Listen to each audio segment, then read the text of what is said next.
world isn't Instagram. The world isn't LinkedIn. Do what you can. You're where you are. Perform where you can perform. So that's the most important thing, is don't feel pressured by unrealistic expectations. So I think that's a really important message to get out there. Hi, and welcome to Helping People Perform, the podcast that gives you fascinating insights into those people whose chosen vocation is to help others perform at their best. From consultants to teachers, sports coaches to financial advisors, all of my guests share a passion for getting the most out of individuals, teams, and organisations. Enjoy the episode. Hi everybody, and welcome to another episode of Helping People Perform, where I'm delighted to be joined today. My first ever guest from Luxembourg. We have someone with 20 plus years experience in corporate who's now transitioning into an academic position at the Luxembourg School of Business. So many stories to hear about that background, but also what you're doing right now. Welcome to the show today, Adam Petersen. Thanks, Paul. I'm looking forward to the conversation. Looking forward to it. Very much so. And as I say, first guest from Luxembourg. I'm trying to get a few different countries in there, but you're not from Luxembourg originally, no? I'm originally from England, but lived in 6 different countries, including Luxembourg. And do you know anything about Luxembourg, apart from the fact they lost at football to Northern Ireland last night? I spent a day and a half there on a recent trip. We came back from Switzerland and Germany with the family, and we decided to go via Luxembourg and spend the night there. Amazing place, like fantastic. Free transport. Everything was clean. Some of the best ice cream I've ever had in my life. With a huge amount of history, but with like some fantastic food as well. I was amazed by the place, to be honest. I'm impressed you've been here. The 2 things about Luxembourg that are really key, and also key for Luxembourg School of Business and how it all fits together. So it's a financial centre, but it's a financial centre in the business of doing business. So how to get business to happen. And the other thing is it's just a cultural mix of so many different cultures that come and live here. So I think that end of 2023, 660,000 residents, so small country, but 47% are registered as kind of foreigners. And that the 53% of Luxembourgers kind of includes people such as, say, my wife, Natasha, who now has Luxembourgish citizenship, who has been naturalized. So really, even though she's a Luxembourger, she's kind of still culturally English. So big mix of cultures here. So brilliant place. I was going to say, fascinating place. I was blown away by it, and I'm sure there's so much to learn from there. And as you say, somewhere that's doing the business of being in business and helping other businesses perform. So it's right up my alley on that front. But maybe let's kick things off with a bit of background then, in terms of, you've had some amazing experiences, amazing journey to get you are today. Maybe you could tell us a bit about that. Yeah, so I feel very lucky, and if I think about why I'm joined the Luxembourg School of Business and why they value my skills, so I'll touch on a couple of points. One is, the business of business. We want to scale banks and enable banks to operate on a global scale. If I think about what I did, I previously worked in Amazon on the logistics side, and everything you do in Amazon has to be scalable. They deliver, we deliver, they deliver. So many parcel, it is unbelievable, and such a company that is growing so fast. So everything you do has to be scalable. So that's a really, really important thing. And then the other thing is just the cultural mix. If I think about where I've lived and worked, and I'll touch on a couple of stories as I go through. One of the teams I led in Scotland, actually, there was a team of about 20 that were kind of in the meeting that I would chair. And out of those 20, 11 different nationalities. Right. And in my team in Luxembourg, there were about 20 people went through my team, and 13 different nationalities. So just like an absolute mix of people. And I actually held my first lesson this week for the new bachelor's program. And I asked the students to go and stand in the groups of their nationalities. And they're all stood around. I thought, they've not heard the instruction. What are they doing? And loads of them stood on their own. And I went through, and in a class of 30, there were 20 different nationalities. So an incredible cultural mix, and a great kind of opportunity. So yes, very good. So I guess how I got here, to kind of race through. And one thing I really like, so you do this podcast, which is kind of a bit of a long form, but then your shorter kind of lessons from F1, those little 7-minute snippets, which are perfect for when I'm unpacking the dishwasher. And that made me think of a post I put on LinkedIn a few years ago, which were the 3 stories that I've learned from people. And people were posting on what they'd heard from, Steve Jobs and all these kind of people. And I thought, these people have never met them. I want to put some posts, some stuff I've learned from, in inverted commas, real people. Right. So 3 kind of posts I put there. So I started off in London with a multinational energy company, went offshore, then I went to Russia, and I realized I was getting something wrong there, because there was one, I was there working and I was traveling out to the regions, out in a town called Izhevsk, where Kalashnikov lives. And we we were out one evening, and one of the translators, we'd been bowling and, had some food. They said, we got talking. They said, you're really friendly. I didn't think you were friendly. I said, why do you think I was friendly? And the thing I was getting wrong, because I was, mid to late 20s, super keen, I was always thinking about what I was doing. And my face was kind of being so focused that they didn't want to disturb me. They didn't want to interrupt me. And then I went from that role into being, call it an executive assistant, effectively a chief of staff for the head of upstream operations. And it was a really stressful time. We were trying to implement the Baker Panel report, really stressful. And one of the administrative assistants turned to me and she said, Adam, you'll catch more bees with honey. I think it's actually bears. I think I misheard it, but you'll catch more bees with honey. I was like, what do you mean? He said, smile. It'll make a difference. And then suddenly I realized that, oh my God, it made such a difference. And you get those times when you're at work and, you'd be there as a leader and you're working away and someone comes up, you're kind of stressed, you're trying to get something done. And someone comes up to you and say, have you got a minute? And before that, I'd be kind of, no, can't you see I'm busy? Whereas you'd suddenly realize that, no, if you do that, you shut down communication. Yep. The interpreter, the translator in Russia, wasn't talking to me because my demeanor was shutting down communication. So, you've got to learn to kind of go, quick, deep breath, smile. Yes, I am busy, but whatever you've got is more important. You're my priority. How can I help? And that way, you start to open up communication. And then taking that further into, what people want from you. If I think about when I started at Amazon and you go in and they're really good, they have a one-to-one with everyone every week in your team. And they would sit down and the first one-to-one, they'd want to tell me like what they're doing and I'm really good and I'm doing this and it's really great. I'm thinking, I've just arrived. I don't know what's going on. It's like that. Sit down, right. I get that. You're going to deal with the business. Please, tell me about you. What's your goal? What's your career goal and how can I help? I wasn't going to make a difference on a day-to-day in what they were doing. I'd only just arrived. I didn't know what was going on. But by building that relationship, by kind of catching that bee with honey and saying, look, what do you want? What do you want? Suddenly, you can start to build a much better and quicker relationship. And then they'll do all the work. They'll do what they want, knowing they're confident, they're comfortable and confident that you can support them. And that's your job as a manager, is to support them do their work.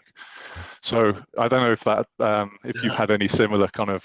Yeah, I mean, I love that. I'd have written it down. I love scribbling a few of these notes down, but it's smile, it'll make a difference. Because I think, the way in which as a leader, in whatever position you're in, how you react to somebody who has taken the time to ask for your time.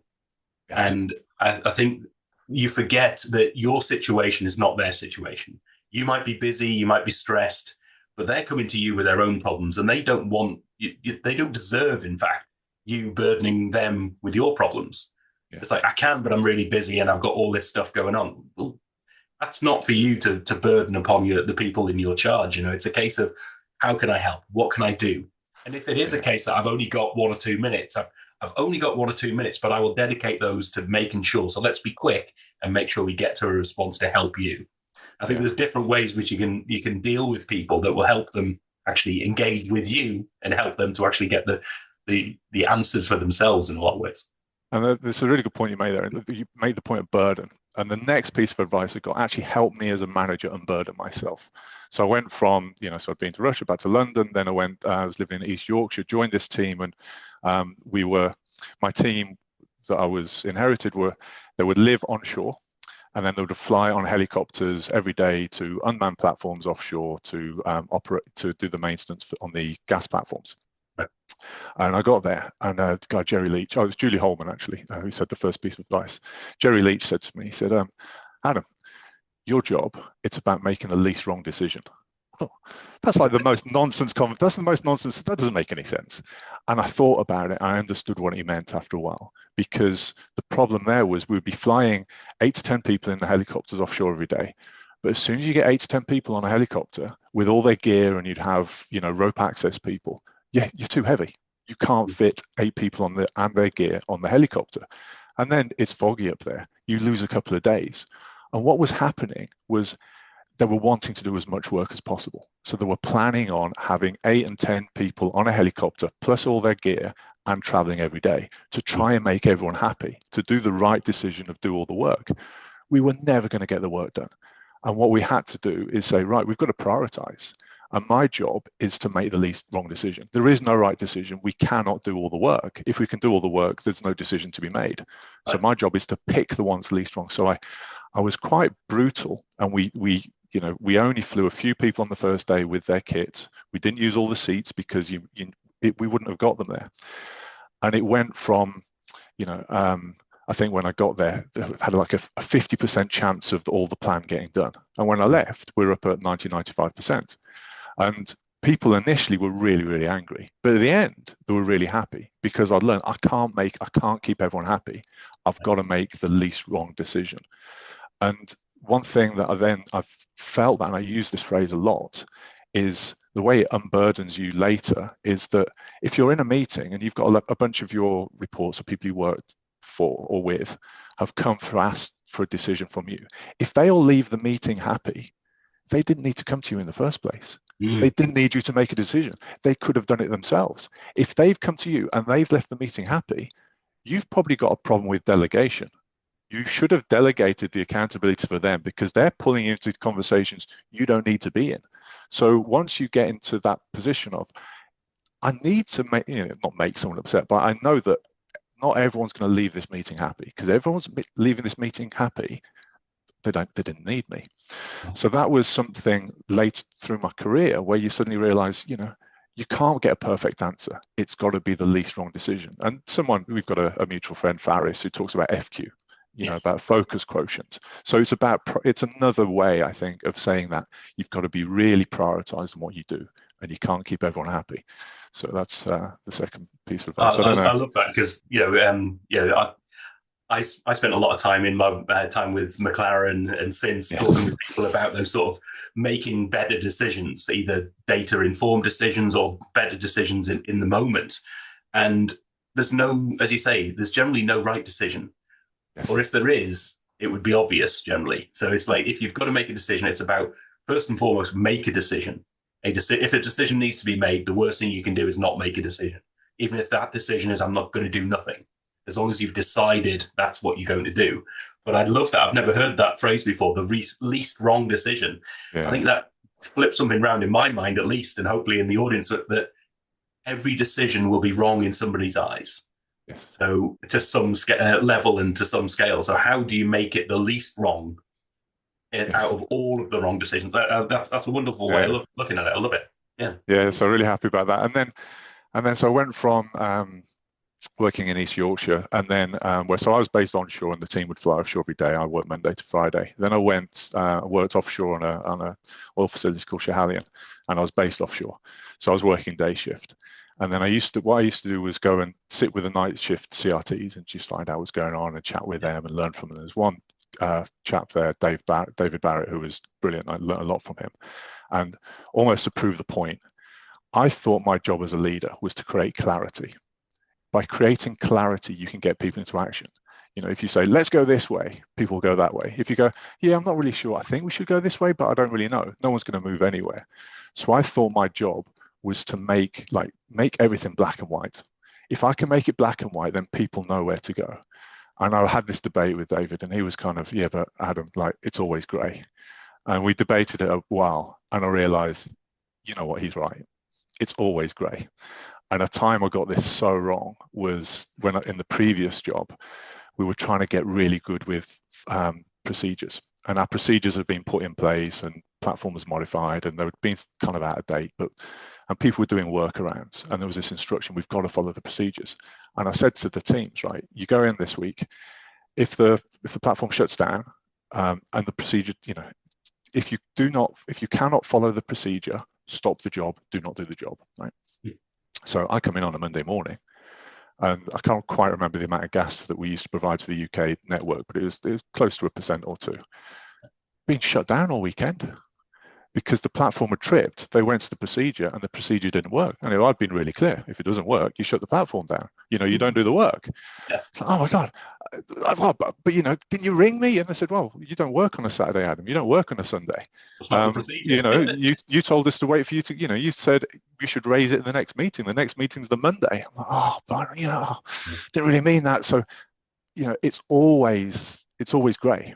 It's always grey, and it's never that simple. And one piece of advice was, I think this one might be, a Bezos kind of quote, was that you be strong in your convictions, be clear in your convictions, but hold them really lightly. You've got to be prepared to change your mind. You want to motivate people to go in a direction, but you need to be humble and admit that you can be really wrong quite a lot, and you've got to be able to prepare to change those minds. So that's helped me, and Amazon do this in a good way as well. So they have their leadership principles, and their leadership principles are purposely set in tension. So for example, you have one which is bias for action. Do things really, really quick, because that matters. Speed matters in business. Yeah. And then you have one which is high standards. You've got to have high standards. We expect high quality. Well, what do? You can't always do both. And they have this thing, you set tenets, which is in certain situations, you value one over the other. So for example, and the team I had was, overall this customer obsession in Amazon. So if we're doing something in the system which could impact a customer, it's high standards. That trumps bias for action. If we're developing an automation tool to make ourselves more efficient, bias for action, just have a go. And if it breaks, it doesn't matter. So how do you, life is complicated, life is difficult, and it's never black and white, and it's always grey. So. I love that. And I think there's a couple of things that come to mind when you talk about that. One of them is the fact that if it's black and white, as a leader, essentially all you're doing is giving people tasks. You've given them no creativity in terms of how you're doing things. It's like, this is the procedure. It's black and white. You do this in this way, and that gets done. It's semi-automation, really. It's automation through people. But if you're setting those intentions, and I love that thing from Amazon as well, because you will have conflicting criteria in given circumstances. It takes me back to something we did at McLaren. I did a proof of concept for Heathrow Airport, and it was about what decision do you make to cancel various planes, and it was a predictive modeling tool. It's like, if you cancel X, Y, and Z, then that will have an impact on the on-time arrivals, on-time departures, number of late turnarounds, all this sort of stuff. So it was lots of clever stuff that was happening. But what always stuck with me is what you want to optimize on, as in what's your criteria right there, is different in the morning than it is in the evening. In the morning, you want to get arrivals on time. You want to get them, making sure that people are arriving there. And in the evening, the priority is departures on time. Yeah. And somewhere in between during the day. So it's like, actually, what am I optimizing on? What's my priority right now? And I only learned recently that it wasn't until, I don't know the date, but it wasn't very long ago, maybe 100 years or so, where the word priorities didn't exist. It was just priority. Yeah. We've made the word priorities, but it was never meant to be there. It's a singular, but we've pluralized it to our detriment, I think. I heard that recently. It was either on one of your previous episodes or we listened to the same podcast. I'm not sure if it might be one of your episodes. Oh, brilliant! So those are the three things, and you, as I say, I love your things. So when I'm unpacking a dishwasher, I can then I listen to one of those tips. So if someone's had to unpack 3 dishwashers there, hopefully that's enabled them to have 3 tips. So yeah, then I went from, I guess, to kind of complete the story. So went from working offshore on Schiehallion, then to supporting Schiehallion from the Aberdeen office, whilst my family then moved from Hull to Oxford. And then we moved out to Azerbaijan. So we're in Baku for 5 years, and then a bit of a change in direction where, to be honest, Natasha said to me, "Why do I always follow you? Why don't you follow me?" So she got the job in Luxembourg, and I have followed her here and been here for 5-6 years. Took a year off, then went to back to BP for a year in Angola. Yeah. So worked rotation to Angola for a short year, and then ended up getting the job with Amazon, and then really excited now to be heading towards Luxembourg School of Business to help them on there and all the companies around Luxembourg and beyond. Yeah, so I mean, tell us a little bit about that then. What is the position? What are you looking to do in that role? Yeah. So the professional management practice. So I'm teaching in the bachelor's. We'll be teaching the MBA, also teaching executive education, and the bit of research and area I want to get into that I find really interesting, and maybe you'll have me back in a year's time so I can actually tell you about the outcomes, is that intersection between process and the way companies set process, cultures, and the way different cultures respond differently to things, and technology. And I think we can use the technology to understand how the cultures, and I use that word in plural, cultures and process then improve companies' performance or don't. They inspire and help employees, or they actually hinder employees. And whilst I've talked about nationalities, I think that's it's one measure of culture, but there's always different cultures. I mean, you're from, I think, the Northwest, right? And then you were at Durham University. I was born up in the Northeast. I've lived in Northeast. in North Wales as well, but yeah. Yeah, so I mean, the culture in Durham is very different to the culture in Dunstable, for example. Yeah. And even in Durham, the culture within, the student population within Durham is very different to the local population within Durham. So, I think the dimensions of culture and the way those interact with the way people behave and the way they use technology in knowledge work, I think is super fascinating. So watch this space on those. Yeah, fantastic stuff. And I love that, because I was reflecting on this morning about something. I always tend to focus on the McLaren experience, but because it's so sort of high profile and it was such an amazing high performance environment. But any of the other experiences that I've had working in banking, in sausage making even, and things like that, it's like where there were multicultural and mixed teams, that was almost a given for high performance. It's like, and actually when I've seen teams that are so similar in their culture across the whole business, you can see how they're missing big opportunities that are right there in front of them, but because they're so blinded to it because of their similarities in some way. So what are your thoughts on that? I think it's really, you just made me think of my experience when I first got to Azerbaijan, and there was my direct line manager was a Scottish chap, and then we had 4 reports, and there was myself, Azerbaijani, an Indian, and a Italian. So very, very different in what we brought to the table kind of culturally. But the other thing that made us super successful was we all wanted different things. So the way the team was constructed, we weren't competing with each other. So AJ he was brilliant on his rotating equipment, and he wanted to go in that direction. Amal was the reliability, and I was the maintenance. And even though reliability and maintenance are very closely connected, our career trajectories were going to be different. So we never competed, and they were very different. And the team I had, the 20 team of 20 in Scotland with 11 nationalities, I had that team and made a new hire. And the team, to be honest, wasn't, even though there were lots of different nationalities, culturally, there was a lot of kind of late 20s, early 30s, super competitive, right. Males. And the addition to the team was slightly older American woman. And just that addition of her into that environment kind of modified everyone's behavior. And just the team then took an extra performance.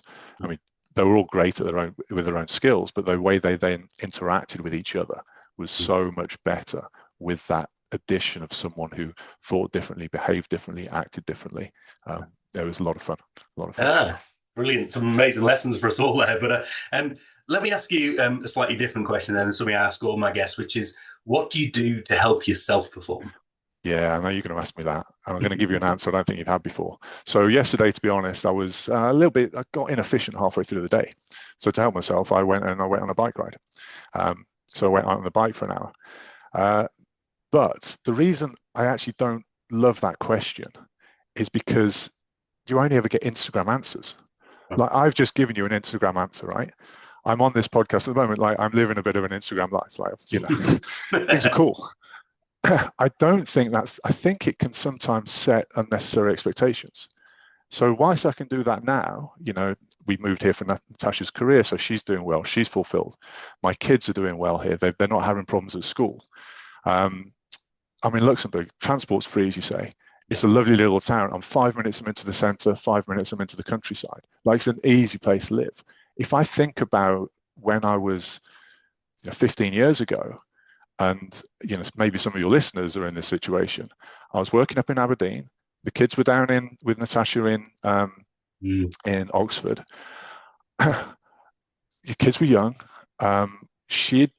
It was tough for her because our lives she'd been following me around, and that impact on her career, impact on our relationship. I didn't feel I was doing well enough at work. And what worries me is that, the unfair expectations. So if you think about, you're going to work and someone comes in with LinkedIn and all these things nowadays, they kind of read this quote from Steve Jobs, and they come in and then say, Adam, I read this quote on Steve Jobs. You're my leader. You should be visionary. And then, the next person comes along and, yes, you should be, an entrepreneurial like Branson. And the next person will come in and, expect you to live up to some quote from Nelson Mandela on compassion. And he's like, whoa, Steve Jobs wasn't very compassionate. So the expectations on you as a leader, I think, are really hard, and it takes a long time to learn. And I'll give you kind of a silly example. So learning empathy is difficult. We just had a conversation before coming on air about how I was, to be honest, a little bit grumpy because you were slow in responding to my emails, but you've just got back from holiday, your wife's got COVID, your kids are back at school.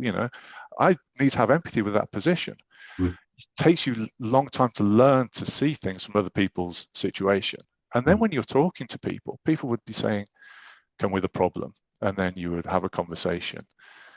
And then they'll go, well, you didn't seem very empathetic there, Adam. I'm like, well, why not? You're feeling really empathetic. Like, well, your face, you just sat there motionless. You're like, oh, okay.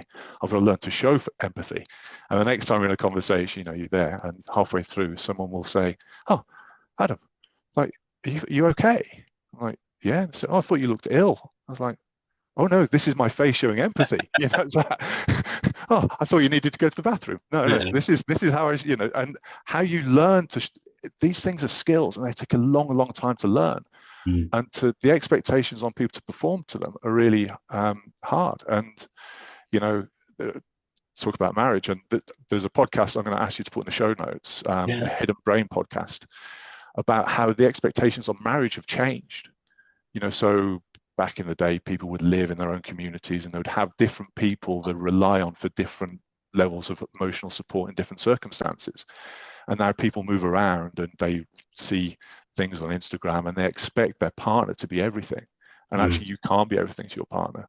So, you asked me the question, how did I look after myself now? Well, I go out on a bike ride, right? But I'm living this, life's good at the moment. If you'd asked me 15 years ago, when I was up in Aberdeen working really hard, I didn't feel as though I was spending enough time with my kids. I didn't feel as though I was spending enough time with Natasha. I didn't feel as though I was living up to the expectations at work. You know what I did? I would sit and watch an episode of Clone Wars and just turn off and sometimes when I listen to people's answers, they say, you should meditate. Everyone's got 5 minutes a day to meditate. Everyone's got 5 minutes a day to do this and do that. You know what, honestly? Back then, I didn't have 5 minutes a day. I remember traveling with, before when I was in the executive assistant role, I would travel. Natasha would be with Tom during the week. I'd come back on the weekend. I would have been in Houston, flying over at night on Friday night, Saturday morning. She would hand me the baby. I'd have the baby. and we used to put blocks, the leg Yeah. Duplo blocks, and we would take turns. I would fall asleep in between each block I was putting on because I was that tired. I did not have 5 minutes to Yeah. meditate. I would have fallen asleep like that. Yeah. And sometimes, I think we need to be really mindful that, honestly, to help you perform, give yourself a break. Yeah. You're living your life at that moment. And if you can meditate, great. If you can do this thing, if you can go for a bike ride, great. If you can go and play football, I used to love playing football till I injured my knee because your mind's just so consumed in the game. That's fantastic. But, if you're living your life at this moment, and if all you need to do is just like take a break, then just take a break. Yeah. And even people say, you've always got to be grateful for your position because you should be grateful. But sometimes, I've hurt my knee, I've lost my football career, my squash career, but I had to grieve that. That was something that it was the thing I enjoyed most in life, and I could no longer play football and squash. So, I wasn't. Yeah, there's people more injured than me, yeah, but actually, I needed to go through that grieving process and to say thanks for being luckier and being than other people at that moment was just wrong for me. You've living your own life and you've got to live it.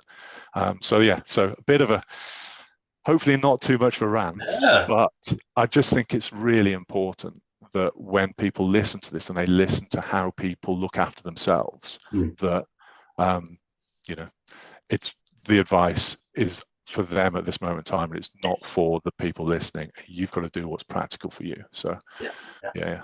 No, that's a great reminder for all of us in terms of and it's not only circumstantial, it's dynamic. It's very much a case of what's right today might be very different for tomorrow. Where you are in your career, in your relationships, whatever it might be, that will change. It's about doing what's right for you in that moment. And I'm gonna fill out the story a little bit as well. And I'll kind of admit this. And in one level, I kind of shouldn't, but I will. And when I used to watch that episode of Clone Wars, so I lived above the Tesco's Express in Dice, and when I arrived on the Sunday night, I would buy myself, a four pack of beer, and I'd treat myself to one beer a night. So I'd go in and I would, so I'd watch an episode of Clone Wars with a beer, and that was just a way for me to turn off. And the reason I didn't say it to start off with, which is like alcohol's a really dangerous drug. Alcohol's a really dangerous drug. And I was really clear with myself that I would only have 4 beers in the house, because that way, drinking on your own can get out of shape really quickly. So, cut yourself some slack. You're living your life, but also be mindful of, whether people exercise, that can get too obsessive and people get unhealthy through exercising too much. So, try and control your environment a little bit so it doesn't get out of control, but fundamentally, give yourself a break, enable yourself to get through the next day in whatever life you're living at this moment in time. But anyway. Wonderful words of wisdom. I think we can all take on board there. So let's ask a couple of other questions then that I ask all my guests. One is, if you could help any individual or team or organization with the skill set that you've got, who would you want that to be? So someone who has 2 things. One, they want to change. Someone that wants to change. And then the second thing is, if they are dealing with multicultural kind of teams. So if you want to improve with multicultural teams, then drop me a line, and I'm sure we can collaborate on something. Do some experiments and some research with the business school, and then come up with and really understand how to crack this problem that we face around making knowledge work fun, and not making knowledge work feeling like a management feeling like you're just being driven and pushed by the email traffic every day. So that's somewhere that I'm passionate about, and that's where I want to work with people. Wonderful. And similarly, then, if you could sit down and have a drink, have a coffee, have a meal, go out for a bike ride, even with somebody who you think just having that conversation would up your own performance, who would you want that to be? I was wondering how I was going to answer this one. I had a conversation last night with a good friend, John Coleman, and I always find talking to him inspirational, and we shared ideas. So it's worth giving John Coleman a follow. But then the other, so that's kind of one very practical answer. I'm going to give you two other answers. One of them is a non-answer of, I think everyone's got something interesting. From those nights I used to sit with the night shift CRTs offshore, and you talk to people. Like, everyone's got an inspirational story somewhere inside them. You just need to build that relationship and find it with them. So, but then it's a bit of a non-answer. But the other person I'd love to sit down with is Serena. I just think she has the most amazing story and is the greatest athlete of all time. So, oh, wonderful. I think that there's a couple of great combinations there. You've got a specific individual for you. You've got that element of just literally sit down with anybody and you'll be amazed at the conversation that you can come through. And then, as you say, Serena,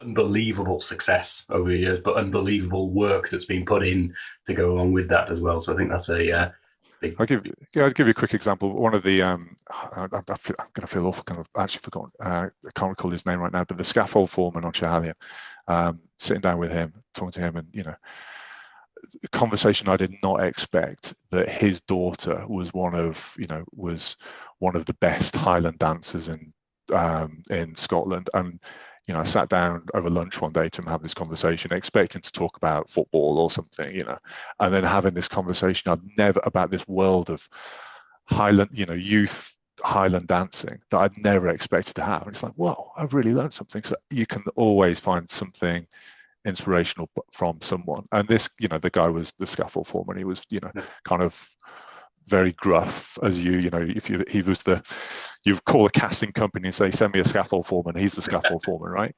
But then for him to be so passionate about girls Highland dancing was just one of those surprises that you get that's super fun. Yeah, everyone's got a story, as you say. So if you were to leave the audience today just thinking about one or maybe one or two key thoughts, one or two key reflections that you've picked up over the years, what would you want people to leave this conversation thinking? So the one thing I want people to leave the conversation with most is, the world isn't Instagram, the world isn't LinkedIn. Do what you can. You're where you are. Perform where you can perform. So that's the most important thing, is don't feel pressured by unrealistic expectations. So I think that's a really important message to get out there.